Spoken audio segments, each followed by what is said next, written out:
গানটি লিখেছেন জাতীয় কবি কাজী নজরুল ইসলাম, তবে এটির নেপথ্যে একটি হৃদয়স্পর্শী গল্প রয়েছে যা অনেকেরই অজানা।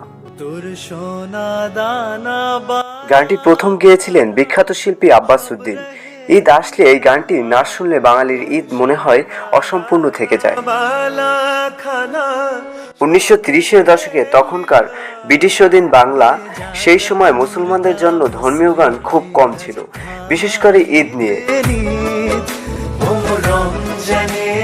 কাজী নজরুল ইসলাম এক রাতে রেকর্ডিং শেষে বাড়ি ফিরছিলেন। পথে তাকে থামিয়ে শিল্পী আব্বাস উদ্দিন একটা আবদার করে বসেন। নজরুলের সম্বন্ধে বলে ফেললেন, বাংলা ইসলামী গান তো তেমন নেই, বাংলা ইসলামী গান গেলে কেমন হয়? আপনি যদি ইসলামী গান লিখেন তাহলে মুসলমানদের ঘরে ঘরে আপনার জয়গান বাজবে। তার কথায় নজরুল কিছু বলে উঠতে পারে না, কারণ সেই সময় ইসলামিক গান স্রোতের বিপরীতে ছিল। এই গান রেকর্ডিং এর জন্য যেই সরঞ্জাম লাগবে কে বিনিয়োগ করবে? অনেক ভেবেচিন্তে নজরুল বললেন, আগে দেখো ভগবতী বাবুকে রাজি করাতে পারো কিনা। তিনি ছিলেন গ্রামোফোন কোম্পানির রিহার্সেল ইনচার্জ। আব্বাস উদ্দিন গিয়ে অনুরোধ করলেন, ভগবতী বাবু রাজি হননি, কারণ মার্কেট টেন্ডারের বাইরে বিনিয়োগ করলে ব্যবসার লালবাতি জ্বলতে পারে। দীর্ঘ 6 মাস অনুরোধে বিনিময় রাজি হয়। সেই খুশিতে আব্বাস উদ্দিন চা আর পান নিয়ে নজরুলের ঘরে গেলেন।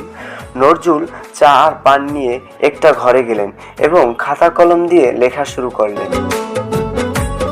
প্রায় আধা ঘন্টা বাহিরে পায়চারি করতে আব্বাস উদ্দিন নজরুল বের হলেন এবং আব্বাস উদ্দিনকে এক টুকরো কাগজ দিলে সেই কাগজখানি আব্বাস উদ্দিনের 6 মাসের পরিশ্রমের ফল। সে পড়তে শুরু করে, সাথে তার চোখে পানি ছলছল করছিল। ওমন রমজানের ওই রোজার শেষে এলো খুশির ঈদ। আব্বাস উদ্দিন তখন প্রথমবারের মতো ইসলামিক গান রেকর্ড করলো। গানটি চলবে কিনা সে নিয়ে গ্রামোফোন কোম্পানি ছিল বেশ সংশয়। আব্বাস উদ্দিন গানটি গাইলেন। ঈদের সময় গানটি বাজারে এলো। এদিকে আব্বাস উদ্দিন ঈদের ছুটিতে বাড়িতে ঈদ কাটাতে গেল। আব্বাস উদ্দিন ঈদের ছুটি কাটিয়ে কলকাতায় যাচ্ছেন। অফিসে যাওয়ার পথে এক যুবককে দেখলেন এই গানটি গাইছে। প্রথমে ভাবলেন সে হয়তো ভুল শুনছেন, পরে আবার সেই একই সুরে আনন্দে তাকে শীতল করে তোলে। অফিস শেষে যখন ঘরের মাঠে গেলেন তখনও শুনতে পেলেন, ওমন রমজানের ওই রোজার শেষে এলো খুশির ঈদ। কয়েকজন যুবক মিলে গাইছে। আব্বাস উদ্দিন সেই আনন্দ একা নিতে পারলেন না, গেলেন নজরুলের কাছে। আব্বাস উদ্দিন গিয়ে দেখে নজরুল দাবা খেলছেন।